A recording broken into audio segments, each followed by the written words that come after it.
Welcome into the CHGO White Sox podcast. On today's episode, we will talk about a report from The Athletic about Luis Robert Jr. possibly being traded to the Reds here on the CHGO White Sox podcast.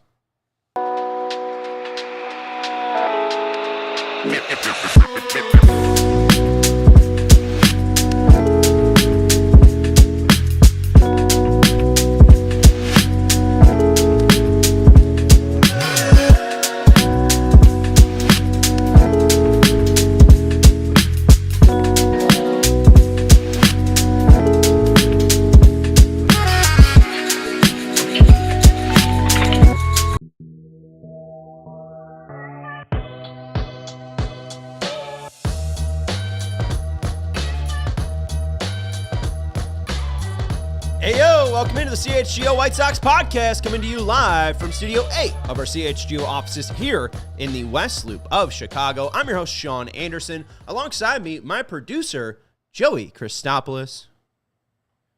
You could say him. I don't know which one I'm on, but I'm going to put them all on and say hi. There you go. I think it worked. Perfect. Joey's here, so we're going to be talking to Joey, maybe. On today's show, we will be hearing about a report from The Athletic from Ken Rosenthal and Will Salmon about the Reds' interest in Luis Robert Jr. No deal is done yet, and it sounds like a deal might be dead. We'll talk about the full scope of their reporting a little bit later on. Then we got some more prospect talks. ESPN put out their top 200. So if 100 weren't enough for you, we got 200 prospects. The White Sox have 11 prospects within the top 200, and then we'll talk about Colson Montgomery's swing. Someone left Alan Wardell. If you're watching right now, you left a very nice comment. Really appreciate of you. I didn't talk enough or in depth enough about Colson Montgomery's defense. So I've scouted the tape. I have really delved deep into the internet. Went a little too dark, a little too deep. Then I went back and then I found some scouting reports on Colson Montgomery. So we have true defensive scouting report on Colson Montgomery. So shout out to Alan for making sure that I'm on my best game. Appreciate that. Let's head over to The Athletic. Ken Rosenthal and Will Salmon reported that on Sunday, the Sox and Reds were working on a Luis Robert Jr. deal. The teams couldn't settle on the players nor the cash that would be involved in the deal. Robert would cost $17 million for the Reds. He costs right now $15 million on a base salary, and if they were looking to buy him out next year, they'd have to pay him $2 million. If we truly want to get into the whole weeds of this, I just am kind of anal about this. I'm a little particular. He has 2 buyouts, 2 years. So he's got 3 years of control. He's got this year, he'll get paid $15 million. The next 2 years, in 2026, 2027, he'll get paid $20 million. There's a buyout for 2026. There's also a buyout for 2027. So don't you have to buy out both years? Shouldn't he cost $19 million? I know this is very just picking hairs, but I don't know if he costs $17 million. I think he would cost $19 million because you have to buy out the 2 years in 26 and 27. Maybe you just end up keeping him all together because he plays well for you in Cincinnati. I digress, but teams couldn't agree on how much the Sox would pay of Robert's remaining salary. Edwin Arroyo, a middle infield prospect, was discussed, but the Reds seemed uncomfortable with the price. And then the San Francisco Giants also expressed interest, but that was earlier in the offseason. Jim Bowden expressed that the Reds and Philadelphia Phillies were in play. I don't know if I buy that the Phillies are a candidate to trade for Luis Robert Jr. From what we've heard come out, and I believe it was Matt Gelb of The Athletic come out from Philly, was that the Phillies and White Sox were close on a deal at the deadline for Crochet, a deal that apparently included Aiden Miller, a price that Dave Dombrowski thought was very good, was very good for at least the time. And it seems like Dombrowski's a little bit PO'd that now, after seeing the Red Sox package, he thought that he could have matched that or at least gave him a good enough offer to be expected at the deadline. So I don't know if the Phillies are actually in on Robert. I don't know if I trust Jim Bowden 100%. I trust him about 50%. So I trust them that the Reds are right because someone else is reporting it. I don't trust that the Phillies are actually involved in Luis Robert Jr. It would make sense for their roster construction, but I don't think that that's going to be the player that they end up, or the team that they end up sending Robert to. Just real quick, Arroyo was the prospect that was brought up. He's going to be 22 in August. He's a switch hitter, throws obviously right-handed because he plays short and second base. What people have said, at least I think this is from Eric Longenhagen, Fangraphs, he's more of a second baseman. I think that he doesn't really have the arm and the instincts to play shortstop. It seems like he could play second base all right. Baseball America ranked him as the Reds' best defensive infielder prospect, but then that also makes me question, is the Reds organization bad when it comes to defensive infield prospects? Fun little back and forth there.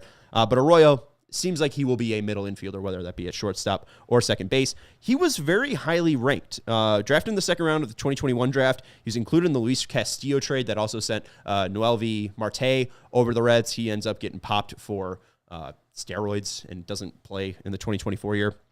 But Arroyo was the other piece in that Castillo trade. Baseball America pre-2023 ranked him as the 65th prospect in baseball. MLB.com pre-2023 had him ranked as the 44th prospect in baseball. Pre-2024, they ranked him as the 67th prospect in baseball. And now pre-2025, he was ranked 92nd in Major League Baseball. Baseball Prospectus has him ranked pre-2023 at 61. And then Keith Law just this year ranked him as the 77th best prospect. Baseball America has him as the 6th best prospect out of the Reds' top 10.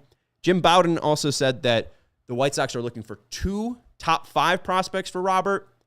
But from what we heard from the Rosenthal deal, the White Sox, in this projected deal that apparently got close enough to report on it, the White Sox needed to pay money, and we're going to get a prospect outside of the top 5.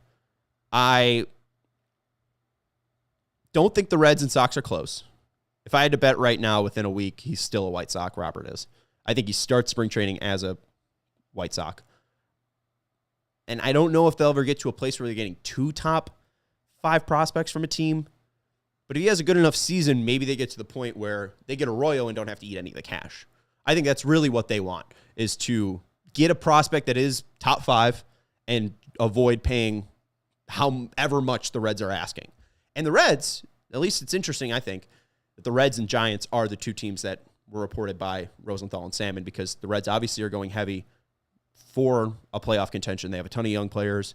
Green leading that rotation. Rhett Lauder's coming up. They have a ton of middle infielders that are young. De La Cruz is going to be on the cover of the show. You have Matt McClain, Encarnacion Strand, Marte, who's a part of that as well. It does seem like the Reds are going for it. So it does seem like a team that would check in on Luis Robert Jr. Makes sense that the Giants, who are going out and spending $182 million on Willy Adames, also are looking out to go get Luis Robert Jr. But I do think the biggest thing is just the White Sox avoiding paying any money. But if this deal was proposed, and we're talking about the White Sox paying some sort of that $15 million or some percentage of that $15 million and getting Arroyo, I don't think it's a horrible deal.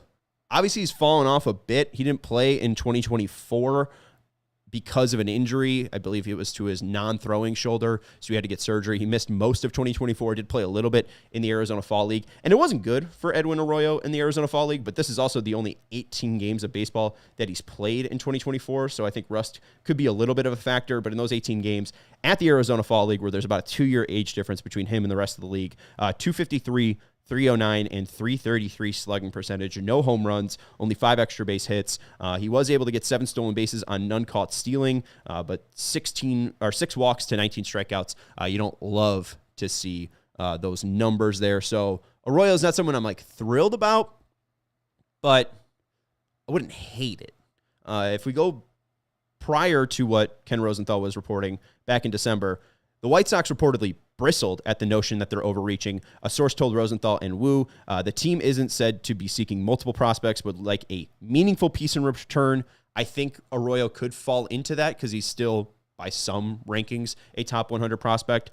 And many suitors think they could acquire something for nothing right now. I think, again, the White Sox are still putting pressure on the Reds right now to make sure that it's for something. If they're trading Luis Robert Jr., they're getting something away. But the White Sox are unwilling to lower their asking price and would rather hold on to Robert Jr. with the chance that he rebuilds his value rather than selling low right now. And then what Nightingale reported from one GM, this guy is certainly intriguing, but they've got a really high price tag on him. You've really got to hope that he finally stays healthy and can be the player everyone envisioned all along. But the White Sox are acting like he's some big star center fielder and are asking for your top prospects. It seems like they still have that high prospect, or at least that high price. And Arroyo, again, is a very formidable piece. He's fallen off a little bit, and I don't know if he's going to be a major league player. His ceiling could just be limited as like a 2-WAR player. The White Sox need those players. And obviously getting that for Luis Robert Jr. is not what's intended. But it seems like they're trying to work with teams. It just seems like teams aren't really willing to work with the White Sox themselves. I think that it's more likely he'll be traded in July rather than preseason. Hit that thumbs up button if you haven't yet. We have a Bull show later on today, and I see Jay Zawoski is here, so we also have a Blackhawk show coming on up. Are there games tonight? I should probably know that, Joey. Do you know anything? I don't believe the Bulls are playing tonight because they played last night. But I know right. that Okay, they got a game tomorrow. Some Blackhawks the action coming up Raptors. this weekend for sure. Okay, all right. And Blackhawks tonight against the Hurricanes at Carolina. So we got a 5:30 pregame show and then a postgame show after with Jay and Mario. Again, make sure to hit that thumbs up button. Make sure to subscribe to the CHGO Sports YouTube channel. We got 29 people watching, 9 likes. If the other 20 people want to hit that thumbs up button, I'd appreciate it. I would really like it. It'd be great. Anything sticking out in the comments, Joe? I think the big one here is right now is just the question of Christian Bernardo here. If the Sox aren't getting a big free agent in the next 2 winters, why is sending some cash and issue payroll has already been cut in half for this year? And my question for you on top of that, too, is that do you believe that Luis Robert can rebuild that value with this type of lineup this year? Well, that's the thing, Christian. I don't even think it's about the money. I think if this was like Andrew Benintendi and they're talking about sending money for Arroyo, I don't think they really have that many qualms. To free up a spot in left field, to get a young prospect, only to send money, I think they would do it. I think it's less even about the cash. I think it's more that they want to get the price that they feel is apropos for Luis Robert Jr. Again, I mean, this is the player that we thought was going to save our franchise. An 8-year, $88 million extension. In 23, he had 38 home runs. You could go on about the way that he didn't hustle or anything like that. There weren't many, consistent issues where, each and every month we were like, oh, look, he's not hustling again. There was the one that stuck out in 2023, the end of April, that Pedro had to bench him for, but then he comes back in 2023, hits 38 homers. He looks all right. And then there was talk from Bowden, too, that he's not consistently locked in on defense. I would disagree with that. I think there's probably 2 plays that stick out fairly egregiously from last year. The left field fiasco with him and Benintendi in Baltimore where they collide on a fly ball. And then there was, I think he dropped a ball right in center field, I think at a home game. So I think the whole idea is just more that he rebuilds his value so that they're getting the best prospects possible. They don't want to trade him at his low. They're trying to get him at his highest peak. And there's no rush, right? The true rush will be come July when they actually have to, when they have a deadline to get done. So I think it's less about the White Sox not wanting to pay cash because, again, they have enough cash. They're not really spending anything on this team. It's more they're trying to get prospects for the future. If Arroyo is the only thing you're getting from Robert, and at best he's a 2-WAR player, you're getting a worse player, period. So if Robert comes out and hits 20 home runs by June, July, that's going to be something where you don't even have to send cash and you'll probably get 2 prospects. So I saw Jared throw out the fact that the Sox are kind of a little too late on trading Luis Robert Jr. Probably right. I think how we saw 2023 start off, the horrid start for Pedro Grifol, the 8-31 start or whatever, I think Jared's probably right. They probably should have traded him at the 23 deadline. If you think, especially as Chris Getz, if you think that it's over, go and make that deal. But then again, Chris Getz wasn't even in charge. He ends up taking over on August 23rd, August 31st, and that's an entire month after the deadline. That was Kenny and Rick's deadline. So maybe it would have been smart to trade him at the 2023 deadline, but I think those guys still thought they would have jobs. And maybe they were thinking, we'll trade him in the offseason. But they didn't do that. So, if you want to have the discussion, should they have traded Robert sooner? Probably. Jared also throwing out that Arroyo and Collier should be minimum. I think the White Sox are probably be fine giving money to the Reds if Collier was the player. I think the fact that Arroyo's been injured, having a little bit of a fall, I don't think that they're that interested in Arroyo, and that's why I don't think they really want to send money to them along with Arroyo. I think if it was a better player like Collier, who was even attached to Crochet rumors, it seems like they do like Cam Collier, Lou Collier's son. I think that Collier would be a player that they'd prefer, but again, I mean, he's 5th on Baseball America's Reds top 10, Arroyo 6, and I wonder how much of a gap is developed in between Collier and Arroyo within the Reds organization. Christian has one more, and then we'll take a break. Rosenthal article makes it seem like money is a hurdle, maybe more from a Red side than. I would say it is more from a Red side then. I think the Reds, especially as a team that wants to compete with Terry Francona being the new manager, but also having to deal with the RSNs, they currently are one of the teams that I think are broadcasted by FanDuel. I don't know if they have that extensive of a budget, which is why they're looking for money. So I think it's the White Sox being like, we don't want to pay half of Robert's salary. We don't want to give you what's $7.5 million for just one prospect. Like, you wouldn't pay $7.5 million for Edwin Arroyo right now, even on the free agent market, or like international signing bonus money. I don't know if that's like a player you would spend that much money on. So it's you're giving up Luis Robert Jr. and you're also paying money. I think that the White Sox just feel like that's a little bit too much, and I honestly agree with them. I mean, who's going to play center field? Dominic Fletcher? I don't want to see that. I'd rather see Luis Robert Jr. hit home runs and then be traded. That'd be great. We got to take a break, Joey. So let's take a break. We want to let you know about our friends over at ComEd. ComEd can help businesses save money by becoming more energy efficient. And if you didn't know ComEd did that, the Energy Efficiency Program can help find up to 35% in energy savings. And all businesses have to do is go to that website right there on the screen, right on that lower third, right on the cryon, ComEd.com/biz. To sign up for a free facility assessment, all you have to do is go to ComEd.com/biz. And Joey, you might be wondering, why aren't more businesses doing this?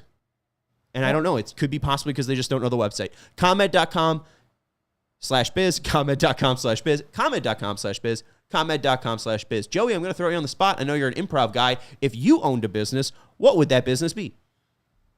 I mean, I would probably own... I would go to ComEd.com/biz, but also... Right. The whole point is that you're the business guy. You're going to go to ComEd.com/biz. You're going to go to get the energy efficiency program. You're going to sign up for 35% savings. But, like, what's the business? What do you sell? Oh, I'd go into proton packs. I'd be, I'm selling the Ghostbusters. Yeah, energy and efficiency, it's right in line. Right. I mean, you probably got to save energy for that. Terms and conditions apply. Offers are subject to change. Actual savings will vary by customer and energy usage and rate. Watch out for that, Joey. The ComEd Energy Efficiency Program is funded in compliance with state law. We also want to let you know about our friends over at Empire. With Empire Today, get shop at home convenience, the right product for your needs, quick and professional installation, and a low price guarantee. Empire Today is the best place to get new flooring, so of course they have copycats, but Empire cannot be beaten on their quality, service, and speed. That's why competitors advertise low quality products, but those competitors are putting floors in your home that they wouldn't even put in theirs. Empire's not doing that. They have a curated product selection that is the best of the best. They're not trying to overwhelm you with selections. They're trying to say, these are the best floorings that would look good in any modern home. And you can check out their options with their virtual floor designer. It's a great way to see how new floors will look in any space. It's easy. Just snap a picture and instantly see how new floors will transform your room. So schedule a free in-home estimate today. All listeners can receive a $350 off discount when they use promo code CHGO. Restrictions apply. See EmpireToday.com/CHGO. Hit that thumbs up button and make sure you're subscribing to the CHGO Sports YouTube channel. We got 30 people watching and 14 likes. I appreciate that. I know I could ask for the other half to hit the like button, but honestly, 14 people hitting the thumbs up button. I appreciate you. And look at all these names. Derek, Carlton, Drake, Christian. These aren't even our regulars. We love this. We love to see this. Make sure you're joining the community. Head over to allchgo.com/diehard if you do want to join our diehard Discord, where you get to chat with White Sox fans like Jared and Melissa and much more in our diehard Discord. Jay's got Scherzer. Drake Foss saying, Jay's just got Scherzer. Maybe they're desperate for a power bat. Don't know if they have what we want, but they could possibly drive up the price. I don't think it's unrealistic to think that way, Drake. I think the one issue, at least with the Jays, is Varsho plays center, and he's really good defensively. So I don't know if they need a center fielder per se. I mean, Springer's out and right. Who's their left fielder? Is it? Yeah, okay, so it's Santander. So, I mean, unless you're going to be moving Springer to DH and then shift over Varsho from center, I think that could be a possibility. Is Varsho hurt? Yeah, Varsho's even hurt too. He got shoulder surgery back on 9/21. So, I mean, it's not like there could be some use for him. But I think the biggest thing with at least Toronto is it's a pretty weak farm system. I think they would be bottom 10 if I had to rank off the top of my head. Carlson says, what exactly makes this guy worth a rebuild package? He's often injured and has a stiff contract remaining. I would just disagree with that, Carlton. The contract isn't that stiff because you can get out of it. You would pay $17 million for a center fielder that can put up 5 WAR. The reason or what makes him exactly worth a rebuild package is he's a 5-tool player. He just really hasn't been able to put that all together in a full season. In 2020, he was easily like our best player. 2021, he was easily our best player. He just wasn't healthy enough for those years. 2022, he had a little bit of struggles, but then 2023, he put it all together. 38 homers, nearly, I think, 30 stolen bases, 30 doubles as well. He showed exactly everyone what we wanted to see in 2023. And then 2024, he ran into some injuries, and then he really started to swing and miss a ton. There are issues with him, absolutely, but by July, this asking price could be doubled to tripled if he plays like he did in 2023. It could also fall off completely. He could be the worst player on the White Sox, which would be impressive, just for the way that he is really, falling off. But what makes him worth a rebuild package, and I don't even know if you have to give up a rebuild package, it's just the fact that he has so many tools. Carlton following up by saying, for Arroyo, you are paying the contract. And Arroyo is not even a guy that I really hold that closely. Arroyo isn't really that impressive. He seems like not even like a shortstop. He seems like more of a second baseman. Doesn't seem like he's got a ton of pop. His swing path was lauded for getting a lot of lift, but that was in lower levels, and it seems like that really hasn't been able to translate to single A where he was in 2023, and then obviously the 18 games in the Arizona Fall League weren't that good. So I don't know if I just this doesn't get me excited. Arroyo paying for a contract for Robert, that doesn't get me excited as a White Sox fan. I would rather them just ride it out with Robert and kind of double down. And, if 13's your number on a roulette wheel, double down on 13. And just, if it doesn't work, just keep nightingaling it or martingaling it. Just keep doubling up, 20 to 40, 40 to 80, 80 to 160. I can't do math beyond that. 160 to 320. There we go. Look at that. 320 to 640. I could probably go, 640 to 1080? That's not right. Is that right? Wait, 640 to 1080? What's 640 times 2? No, it's 1280. 1280. There you go. I was off by 200. I'll stop with math. But anyways, I think the White Sox will hold out. I don't think that there's going to be a deal made up, mainly because the Reds, after they had this conversation, seemingly signed Austin Hayes to get off of this slant. So I don't think Robert gets traded to the Reds. I think he starts spring training with the White Sox, and I don't think that he's dealt until June or July. So those are my thoughts on Luis Robert Jr. If you have any questions, hit me up in the chat. I'll be here for about 7 more minutes. Let's get to some prospect talks. ESPN put out their prospect list, I think on Tuesday. Yesterday or today, they released their 100 to 200. So we got 200 prospects from our guy, Kylie McDaniel, over at ESPN. What I want to get into there is they had some superlatives that they were giving out for the guys from 101 to 200, just kind of guys that what could their top end be for guys outside of the top 100. They talked about possible 2025 Rookie of the Year candidates that are outside of the top 100. This player was an honorable mention, but Chase Meindroth got an honorable mention for 2025 Rookie of the Year. He is the 199th prospect in ESPN's top 200.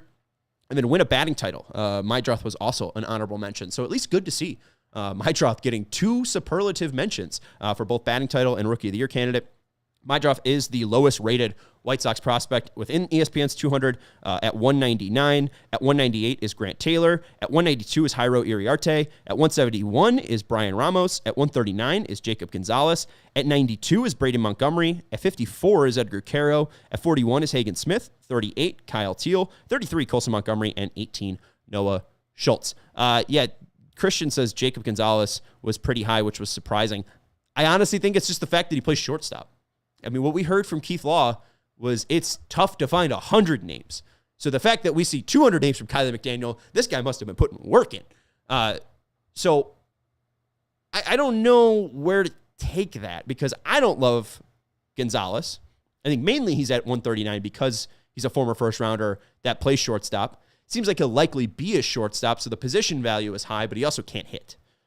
He seemed like he fixed a little bit at Winston-Salem or Kannapolis or wherever he was in single A, and then once he got moved up to Birmingham, kind of fell off the table completely for Gonzalez. So I am surprised to see Gonzalez at 139, and I don't think it's great for Jairo Iriarte.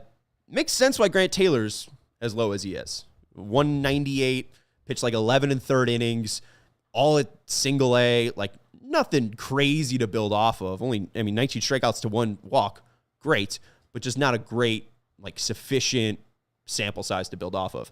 Jairo Iriarte only being 6 spots above him is concerning. I do feel like Iriarte has closer concerns. I don't know if he is going to be a starter for the Chicago White Sox.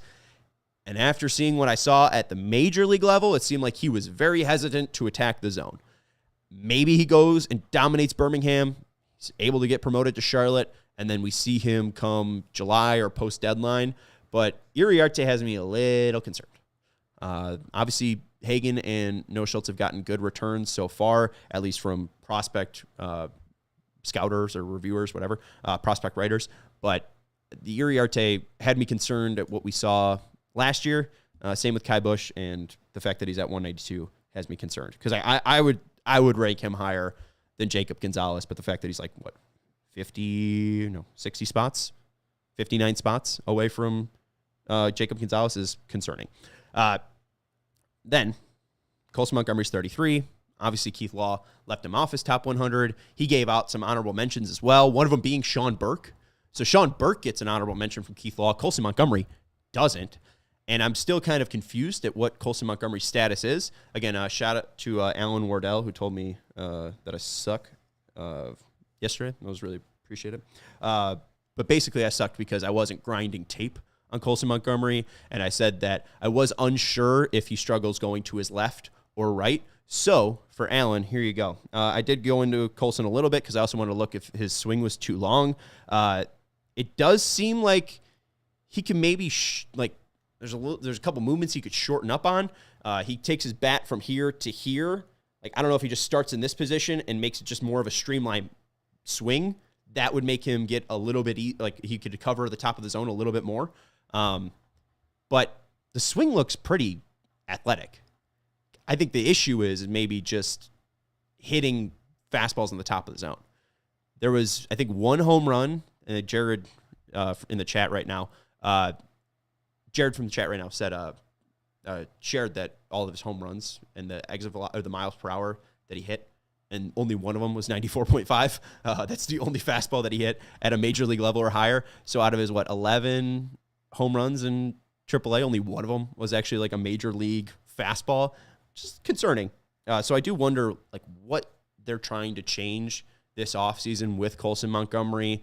If it was just an attitude adjustment that he needed, and he needed to play a little bit more competitively in AAA, and he thought that he would just be able to coast on talent, maybe that was his issue. But it does seem mechanical at some point for why he's missing so many elevated balls and so many fastballs specifically. But at least defensively, he does good with positioning. He does enough to be a shortstop. But I don't think, at least when it gets to a major league level, he'll have the speed. It seems like he's a little bit slow and clumsy, and that he's too big for shortstop. It seems like he struggles to move laterally and does all right charging balls, but going to his left or right is difficult for him because he's 6'4". So I would say that you're probably going to get a third baseman for Colson. You could just have him have the foul line be to his right. Maybe that makes it easier just to attack balls to his left, and then, he can take that momentum and have his throws charged up at third. So, I don't know. I have concerns about Colson, for sure. I wouldn't drop him off my top 100, but if he was on some people's, bottom 50, that makes sense to me. There was something from @Fantasy Ace Baseball as well, saying that Colson had a good chase rate and a good swinging strike rate. Again, I shared that on every other pitch besides four-seam fastballs, he was under a 20% swing rate. It's just that on fastballs, it was like 28%. So there is some swing and miss concerns, but he also had a max exit velocity of 114. So when that swing is right, he's able to strike the ball very, very well. And one thing that's not a negative or a positive, but it could be better, especially with this 214 average, an 80.6% zone contact rate. You want to see him make more contact and maybe even try to hit the ball a little less harder and just, sacrifice some power for contact. Maybe that leads to more success for Colson. All right, that's going to do it for the show. Any other comments that we should get to before we wrap it up? Let's throw one more up there just really, really, really quickly. I think it was from our gentleman Ryan here. Just a general. Would it be safe to say the current team and roster invitees are exactly who shows up come spring training, i.e. no more moves from the Sox? No. I have compared them to a bottom feeder at the end of the Marina Trench, right? So the deepest point that we know of the earth, that's where the White Sox are lurking out, just waiting for somebody to not get the deal that they wanted, be a little bit anxious, and take a non-roster invite or a minor league deal. It seemed like that happened with Karinchak. It seemed like that happened with Dahlbeck, to an extent Martin Perez, but it seems like the White Sox are going to be taking people that are not worth a major league deal. They can bring into camp and then figure it all out once it comes opening day. So I would say that it's not safe to say that. I think you're going to see more names, Ryan. I think it could be even similar to, come last year when Clevenger and Pham signed 3 days into the season. So what we see right now is, I think, 70 people getting invites to spring training. I think it will be, I think we'll see more faces. All right. Any other questions? A couple more hard hitters here for you, just really quickly. BPG, is it possible Sean pitches for the White Sox in 2025? If Brian Bannister wants to get me under a Rapsodo camera, I will throw. Will I throw well? Probably not. Could I command it well? I think so. Like, the one thing that I've done well at the speed pitch at Comiskey or the cell or rate is I can hit the catcher's mask like straight in the eyes. And I'm trying to knock the head off of the actual catcher that they have behind there. But I top out around like 68, 70. So I don't think I have enough velocity on my fastball to pitch for the White Sox in 2025. But maybe I can play second base. All right. Lodolo and Petty, Roberts and Cash enough to make it work. Yes, but I would want some bats, Carlton. I would definitely take Petty. Petty, former, he was just drafted in the first round, third overall or something like that. I would take Petty. I don't know about Lodolo just because he's a lefty, but I would like some bat.